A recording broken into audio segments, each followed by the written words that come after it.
Ahoj, tady Kristián z ateliéru Kompot. Mám spoustu zákaznic, které pletou samy a kolem sebe nemají nikoho, kdo by sdílel jejich vášeň pro klubíčka. A právě proto vznikl podcast Halo, tady ateliér Kompot. Rozhovory s lidmi z pletarského světa online a na dálku. Chci ukázat, že i online setkání dokáže dodat energii, inspirovat a pomoci proti samotě.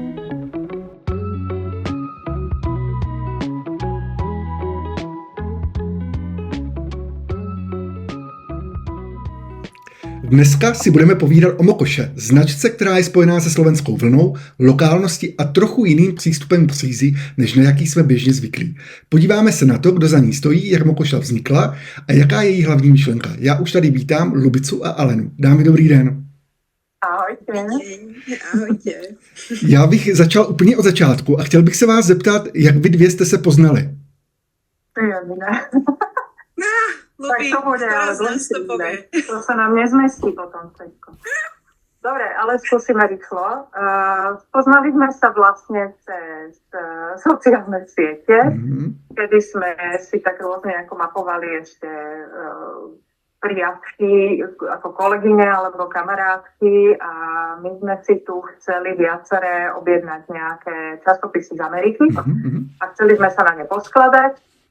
No a vedeli sme o tom, že ešte v Prahe je nejaká taká ako šikovná baba, ktorá postuje pekné fotky z Pradenia, takže sme oslovili aj ju a to sa bavíme od 2016, myslím. Takže 11 let naspátek. Takže vy ste sa už...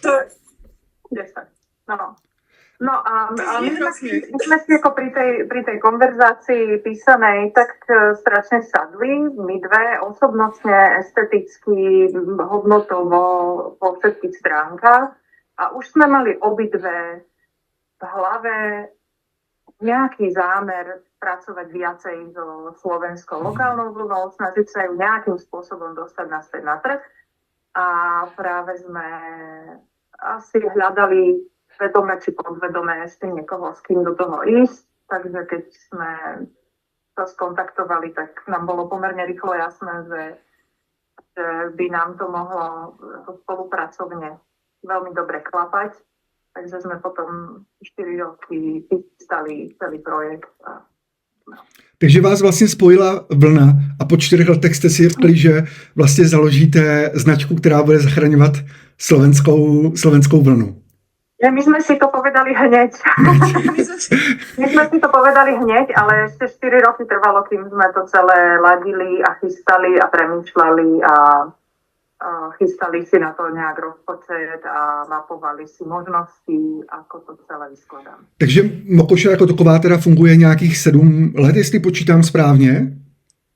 Ak by sme počítali celú tú prípravnú fázu, tak ako zámerovo funguje, odkedy sme sa stretli, ale Mokoša ako taká od spustenia oslávila v novembri na Samhain 4. narozeniny. Já když slyším o Mokoše nebo vás vidím někde na nějakým jarním festivalu, třeba v Tolcově dvoře, tak na mě jste působili jako taková ta silná značka lokální. A když jsem začal pátrat vlastně, kdo zatím stojí, co zatím stojí, tak vlastně jsem zjistil, že vy nejste jako značka, ale že vy jste, jak bych to popsal, takový spolek, který zachraňuje slovenskou vlnu. Mě to popravdě jako velice dojímalo. Mě dojímá málo co, ale když jsem si četl ten váš příběh, tak mě to opravdu dojímalo, protože je to krásná práce. Jak vás to vůbec napadlo, že vlastně, protože to Slovensko oproti nám Česku přece jenom tu vlnu má víc v těch kořenech než my. A jak vás vlastně jako napadlo vůbec se tomu jako věnovat? Protože třeba, já vám do toho budu moc mluvit, jo. Můj tchán s tchýní mají ovce a právě řešejí, co s tou vlnou. A tady o to zájem není nikde v podstatě, jo. A vy vlastně jste se rozhodli zachránit něco, co lidi v podstatě nechcou, když pěstujou ovce. Jak to vůbec vzniklo? Lubi, tak ty či ja teraz? Na mňa nechávaš toto, hej? No, v podstate, ako, nie sme úplne spolok, náš spolok sme my dve, ale samozrejme máme ako keby ďalšie občianske združenie na Slovensku, ktoré sa volá Naša vlna a to už je taký ten spolok, takže ako možno o tom môžeme pohovoriť viac.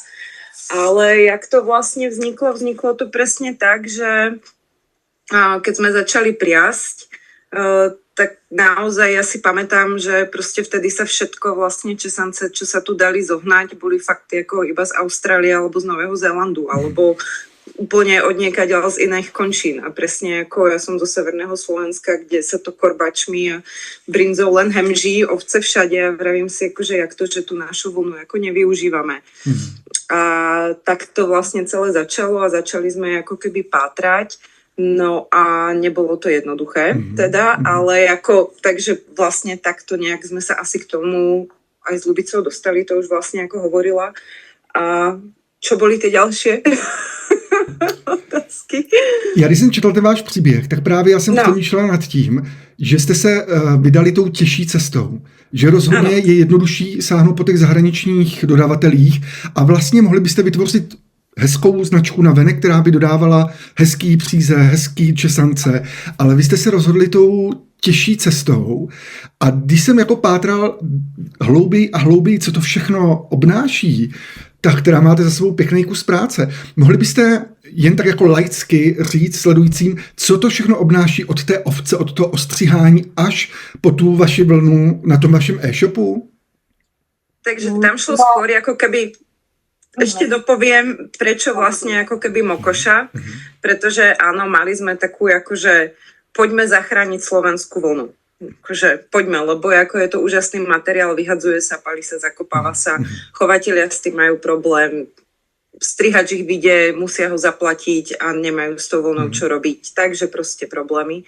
A teda chceli sme to tak akože zachrániť za tými kolovrátkami, no ale to proste není reálne spracovať toľko vlny na kolovrátkoch, takže vznikla práve ako keby tá značka Mokoša, aby sme tú vlnu mohli dať spracovať priemyselne a dostať ju k zákazníkom jednak vo väčšom množstve, jednak samozrejme za inú cenu ako ručne pradenú a tak ďalej. Takže ako keby takto vlastne vzniklo to, tá myšlienka tej väčšej záchrany, ako každá doma za vlastným kolovrátkom. No a Ľubi, ty asi môžeš doplniť potom celú tú detektívnu prácu. Zámerom bolo presunúť sa, my už sme predtým fungovali ako samostatné priatky, ja som s ďalšími ľuďmi založila to občianske združenie spomínané, začali sme robiť kurzy a takisto nás všetkých spájala celá tá idea, že ak vôbec dokážeme zohnať tú nejakú vlnenú priazu alebo materiál na ďalšie tvorenie, čiže polotovar povedzme, ale priemyselne spracovaný za nejaké dostupné ceny, tak je zo zahraničia.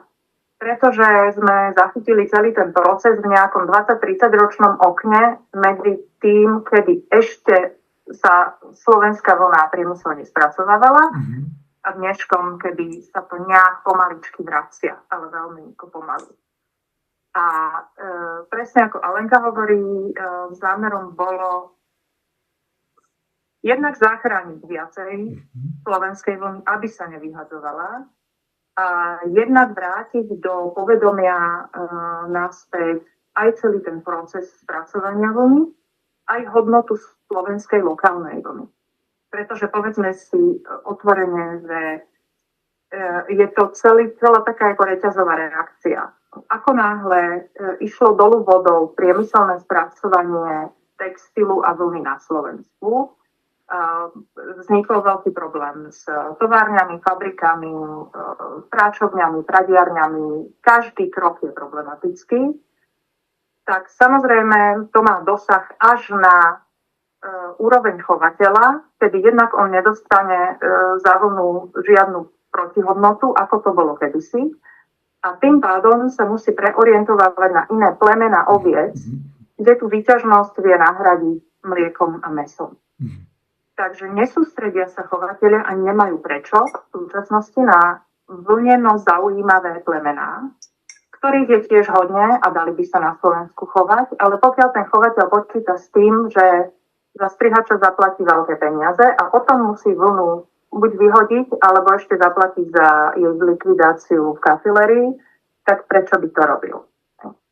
Čiže ono je strašne jednoduché nejaký celý systém zničiť a potom je veľký problém, ale ho vystavať naspäť. A áno, my sme si už niekoľkokrát povedali, že sme si navarili presne takú ako problematickú kašu, že sme si na každom tom rástci sme si vydiali tú ako ťažšiu cestu, pretože sme ani s produktami, ani s priadzou potom strojovoľnou chceli ísť do zahraničia. Na čo sa nás veľa ľudí pýtalo. A prečo nepredávate v zahraničí, veď to ako na Slovensku, v Čechách to nikto neocení. No, pretože keď každý si zvolí predávať v zahraničí, tak sa to nikdy na Slovensku a v Čechách ani nezmení. Čiže ďalšia veľká vec toho celého návratu ako povedomia o vlne, prečo je dobrá a prečo je dobrá aj tá lokálna, ktorá nikdy nebude tak jemná ako merino, tak je stále osveta, výchova zákazníka, šírenie informácií jednak o tom stave vlny, aký je teda v tých našich krajinách a o vlastnostiach vlny ako materiálu. Pretože ďalší veľmi dôležitý princíp pre nás je takzvaná, v angličtine sa to volá breed specific. Asi ste sa s tým stretli, u nás je to preložené voľne ako plemenná vlna alebo plemenná priadza. A to je tiež taká novinka vlastne aj ani v zahraničí to kedysi bežne ako nefungovalo a u nás to bolo úplne neznáme, ale je to v zásade rozoznávanie typov vlny podľa plemena ovce. Pretože tých plemien je spústa a každá z nich má tú vlnu trošičku inú. A to je niečo, čo nám veľmi do týchto našich lokalít sedí, pretože tá fixná idea, ktorej sa ten pohľad akoby na tú lokálnu vlnu tvorí, je ale tá slovenská piča. No lenže to nie je tak jednoduché. Hej. Slovenská vlna lokálna nie je jedna. Je od do nejaká škála. A ako náhle sa v tom človek začne trošku orientovať, že máme nejakú vlnu, tak si vieme ľahšie predstaviť, že každé to vlákno je vhodné na iný typ projektu. A neexistuje zlá vlna, iba nevhodne spárovaný materiál s projektom. A to je niečo, čo nám sa presne ako pri tom promovaní tej lokálnej vlny skutočne páči, pretože je to adekvátna protiváha proti tomu superjemnému merinu, ku ktorému sa nikdy ako nedopovie to B, celý ten kontext chovania merinových ovcí, celý ten dopad na nejakú lokálnu ekonomiku, celý ten dopad na veľkochovy a welfare zvierat a celá odolnosť, respektíve neodolnosť toho vlákna.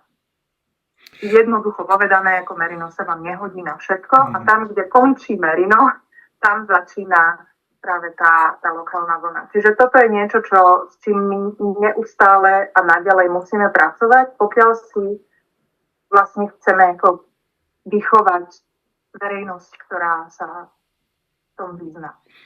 Já bych jenom říct, že na vašich stránkách mokoša.sk máte blog, kde máte popsané ovečky jednotlivé, tam máte napsané ty výhody té vlny, kterou jaká má.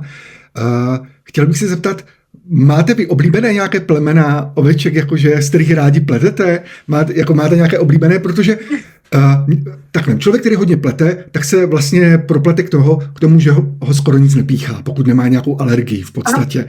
A i drsná vlna v podstatě potom ocení to, že má nějaký vrchní svetr, ne přímo na tělo a funguje to 1000krát líp než nějaký průmyslový merino. Chtěl bych se zeptat, máte teda nějaké oblíbené ovečky a z nich vlnu? Tak poviem Jaluby teraz.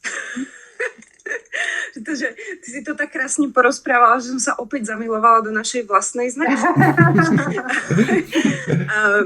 Takže ja som na začiatku, ako keby naše prvé vlastne plemeno, s ktorými sme vyšli na svetlo sveta, bol Suffolk, ktorý mne teda ako naozaj vyhovuje napríklad v tkanine, pretože naozaj ako keby je to taká zlatá stredná, samozrejme aj v pletenine, ale ako keby v tkanine, z ktorej sa utkal kabát, tak tam proste ten Suffolk padol perfektne, pretože je to taká zlatá stredná cesta, ale aj v pletení na vrchné svetre, ako máme urobené aj návody, vesty a podobne, tak tam fakt ako vyzeral úplne super.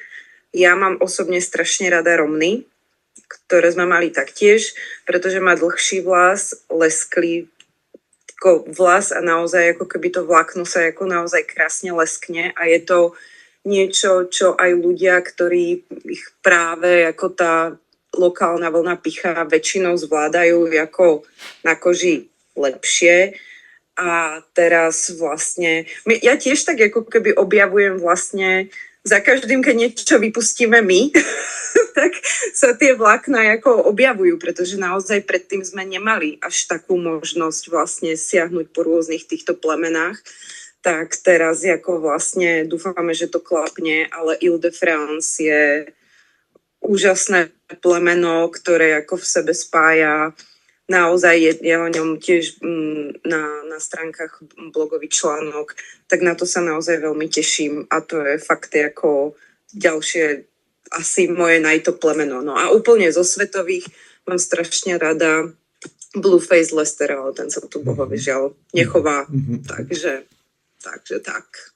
Ja to mám podobne a ešte tam pridám asi Svargos. Ten sa u nás celkom vyskytuje hojne. A taká ako ich spoločným menovateľom by mohol byť presne tá kategória stredná alebo mestové plemená. Väčšinou majú typ vlny, ktorý je nie úplne dlhý, ale má takú tú ako špongiovitú štruktúru, že je krásne ako pružná a presne spadá do toho zlatého stredu, ako Alenka hovorila, že nie sú už príliš jemné, tak aby sa vám rýchlo predrali a nie sú príliš drsné, aby sa zle nosili. Takže v tom strede je strašne veľa plemien, ktorých vlnou sa veľmi dobre pracuje. Dá sa veľmi príjemne nosiť aj na tele a vydrží o mnoho dlhšie. Já se zeptám, vaše vlny na e-shopu, dělá se to tak, že to je z jednoho plemene, vždycky je jedna příze, anebo to mícháte ty vlny dohromady, aby ta příze získala třeba nějakou jinou třeba pevnost, že tam přidáte jinou vlnu a ona je jako pevnější. Máte ty jednodruhové nebo děláte i směsové? Aj. My sme, na toto ste sa vlastne pýtali na začiatku, my sme v tom ako procese výroby sme stále v procese. Pretože vlastne začínali sme Mokošu s množstvom vlny na sklade, ktorý sa nám ako podarilo vyzískať, ale nešli sme s ním od toho počiatočného vlastne triedenia a výkupu od chovateľov až po spracovanie. Čiže to bolo naše prvé, a to bolo hlavne Suffolk s nejakou prímesou valašky.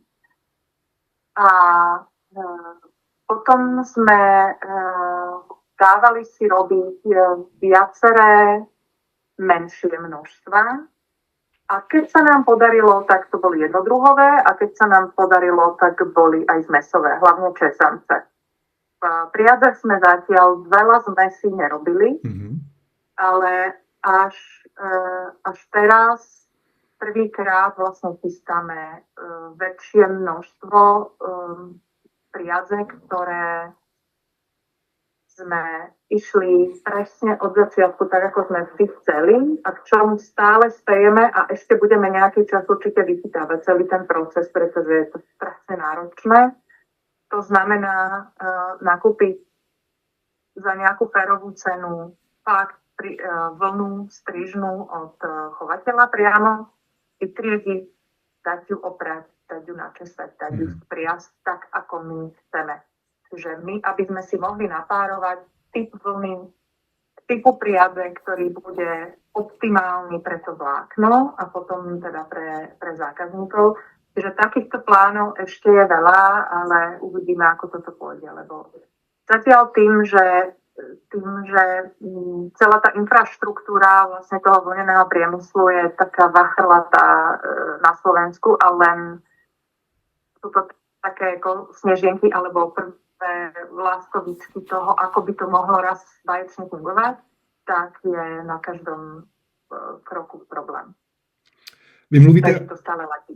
Vy mluvíte o tom, že se snažíte vykoupit vlnu za férovou cenu. Chápu to správně, že ta férová cena je pro toho člověka, co chová ty ovce, aby to pro něj bylo férové, že? Chápu to správně, že ho chcete zaplatit férově. Áno, a stále je možno, že ste sa o tomto už s niekým ako rozprávali, to sú také bežne ako už informácie v éteri. Na Slovensku je bežná výkupná cena za kilo strížnej vlny 20 centov. Keď si to dáme do rovníka s tým, že za strihačový sa platí podľa regiónu, podľa počtu oviec od eura do 5 eur za ovcu, ktorá bude mať 3 až 5 kg vlny, tak si to veľmi jednoduchou matematikou vypočítame, že je to úplne stratová záležitosť. A ani keď my dáme vlastne 5-krát vyššiu cenu, ako je tá oficiálna tržná cena, tak to stále úplne nepokrie náklady na toho strihača. Ale my musíme stále myslieť aj na ďalšie výdavky, zase tak, aby sme vedeli to nejak prerátať celý ten proces a nevystreliť úplne do vesmíru tú koncovú cenu za radionku. Toho koncového spotřebitela. No, já jsem koukal, že ty Psadýnka vlastně na to, kolik je zatím práce a jako férový přístup celkově té značky, tak nejsou vůbec vysoká. Jo, vlastně ta cena je skoro stejně velká jako za nějaký komerční, protože když si z Islandu objednáte přízy, tak stojí i víc než ta vaše lokální v podstatě. Jo. A já bych se chtěl zeptat na takovou věc, protože my jako tvůrčí lidé, většina, tak nejsou moc podnikatelsky jako zdatní. Jo? Já to řeším tak, že tady ty podnikatelské věci se snažím delegovat dál jako účetní na účetní firmu. Jak vy jako se tady s těmahle podnikatelskýma nástrahama vyrovnáváte? Jste v tom jako ryby ve vodě, nebo se stále učíte? Tak, by som povedala, že sa učíme. Že vlastne celý tým Mokoše sme naozaj iba my dve. Ako od sociálnych sietí, cez web, proste e-shop, platby, účtovníctva, všetko proste sme my dve. Takže je to taká trošku ako krivka. A bojujeme s tým, no. Samozrejme, že by bolo ako fajn, keby to bolo. Ten začiatok bol samozrejme, preto nám trvali dlho tie prípravné fáze. Že sme to 4 roky ladili a to neboli 4 roky v kuse, samozrejme, lebo život. Ale určite na začiatok to bolo veľmi intenzívne učenie sa, ale samozrejme, keď ide o nejaký projekt, kde máte srdce a presne to chcete spustiť, no tak sa kurní naučíte viesť aj ten e-shop, aj platobné brány a naučíte sa, čo všetko k tomu patrí. Ale určite sme si veľmi, veľmi bolestne vedomé ako všetkých rezerv, ktoré máme. Nie sme prirodzene obchodníci a narážame na to celkom bežne, pretože vývoj v celom tom akoby obchodnom pozadí a sociálnych sieťach ide strašne milovými krokmi dopredu a niektoré veci nás vyložene nebavia robiť. Boli sme si vedomé toho, že ako náhle vstúpime do obchodnej verzie práce s vlnou, tak budeme veľmi radi, pokiaľ tej reálnej práce s vlnou nám dostane 40% celého objemu práce. Ale niekedy je to viac ako tej vlnenej roboty, tak viacej sa sedí za počítačom a skôr ako celým tým obchodným molochom práve to je je taká tá vec, ktorú sme si presne hovorili, že nakoľko ako budeme o tom hovoriť, ale budeme o tom hovoriť aj v Olomouci, takže asi môžeme, že skôr sa potýkame presne s tým problémom, že akokoľvek vás vec baví, pokiaľ neustále je potrebné riešiť nejaké poleno pod nohy, nejaký problém na všetkých frontoch a neviete sa vlastne dopracovať jednak k tej práci, ktorej ste sa upísali. A jednak zisk neplynie tak, ako by mal, tak obidve sme boli hodne prekvapené tým, že vyhorieť sa dá aj z práce, ktorú milujete. To je jako národ. To moc dobře znám a tohleto téma je velice rozsáhlé a jakýkoliv koníček, když se stane prací, tak bohužel je to práce, do které chodíte rádi, ale je to práce. A člověk si musí udržet ten odstup, ale i mně se stane, že prostě 2 dny sedím u počítače a odpovídám jenom na e-maily prostě. A v tu chvíli vás to nebaví, no, v tu chvíli. Já bych se chtěl zeptat na vaše prodejní kanály. Vy prodáváte pouze přes ten váš e-shop, nebo ty vaše příze můžou najít i někde jinde?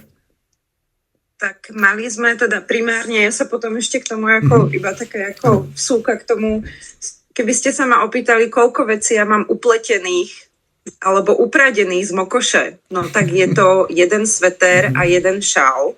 Potom sú nejaké teda natkané veci, ktoré boli na kolekciu v spolupráci s dizajnermi a z mystery klubov mám 0.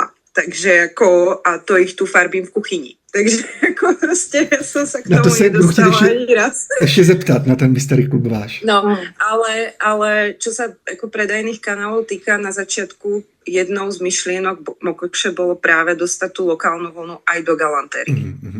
Aby vlastne sa dostala k tým zákazníkom.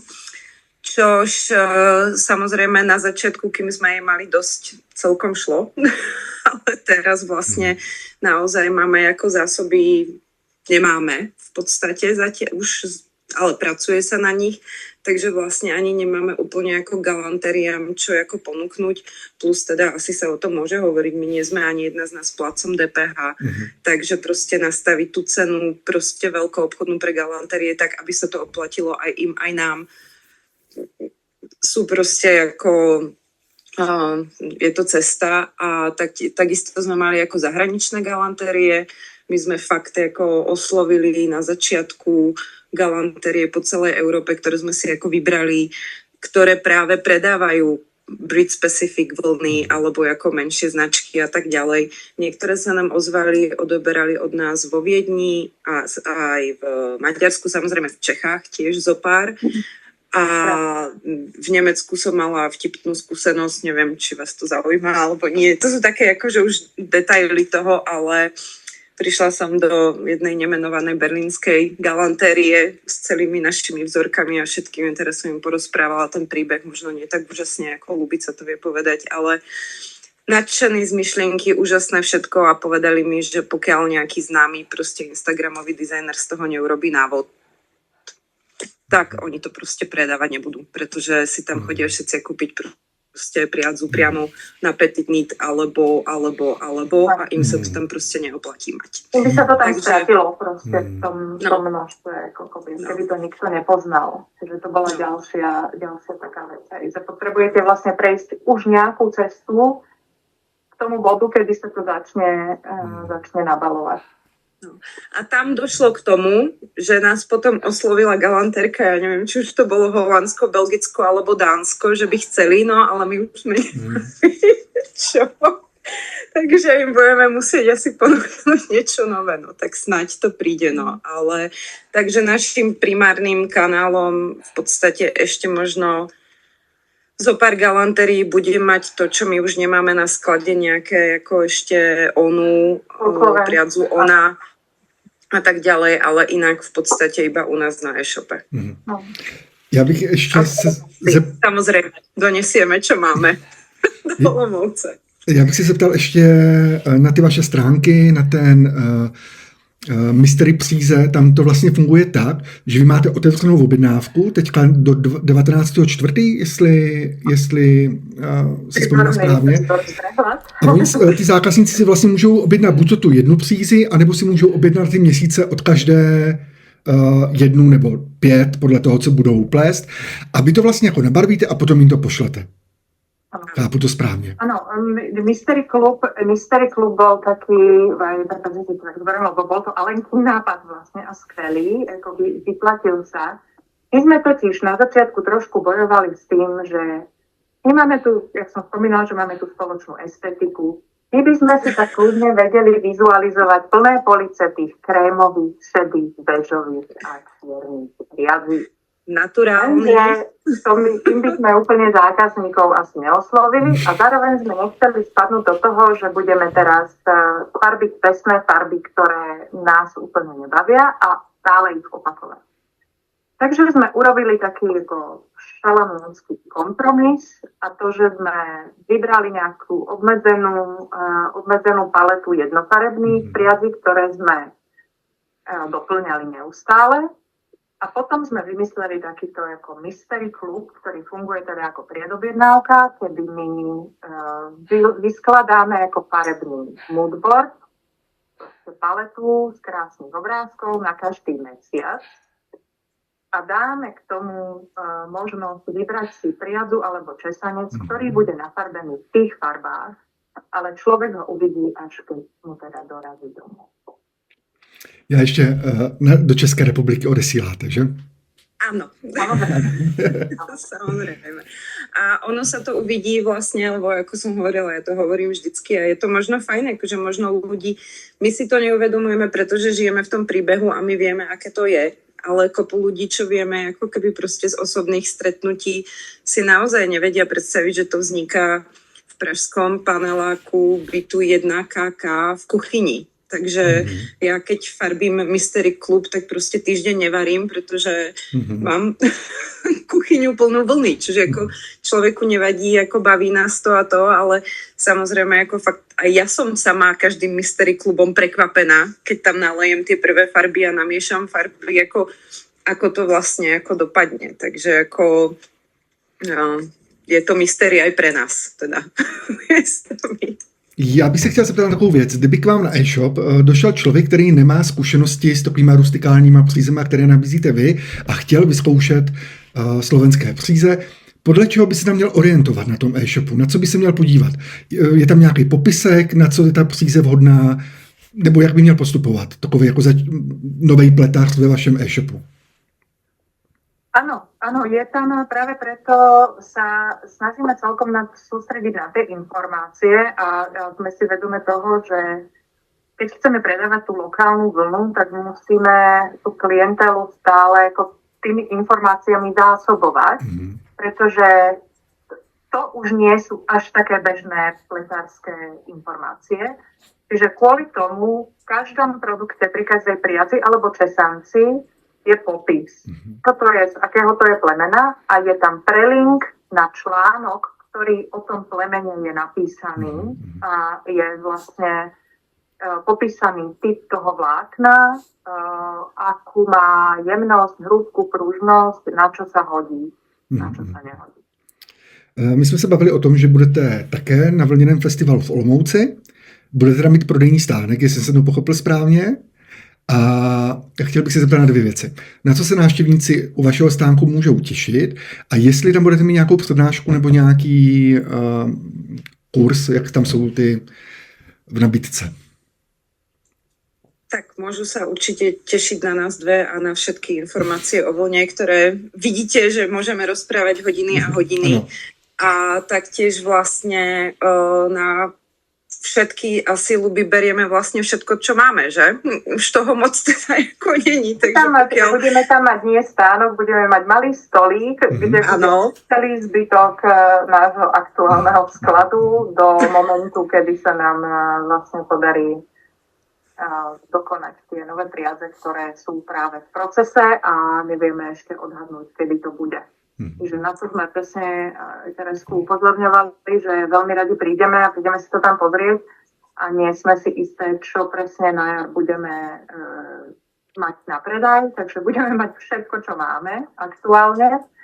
A kvôli tomu sme sa aj dohodli, že áno, urobíme nejakú prezentáciu práve o takýchto výzvach a prekážkach a nejakej aktuálnej situácii, či už na Slovensku, alebo našej osobnej festivalu.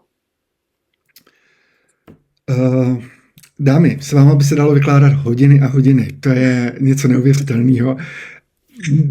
Já bych žádal potom o další díl s váma, protože to je fantastický. Já mám na vás poslední otázku. Čím si děláte v životě radost? Ja tancom. Tancem? Ľúbiť sa tancom. No to je fakt. To je psychohygiena pre mňa, áno.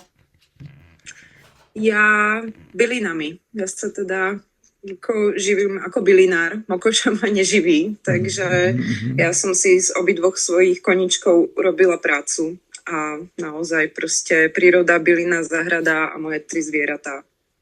To je zajímavé. To je. Dámy, já vám moc děkuju za skvělý rozhovor, bylo to báječný a těším se na vás v Olomouci. Olomouci se vidíme. My tiež. Tak super, že se vidíme. Mějte se hezky. Naschledanou. Ďakujeme. Ahoj.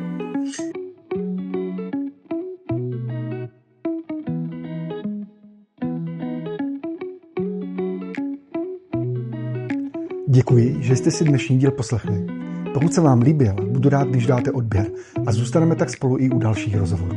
Mějte se krásně a těším se u další epizody podcastu Halo, tady Ateliér Kompot.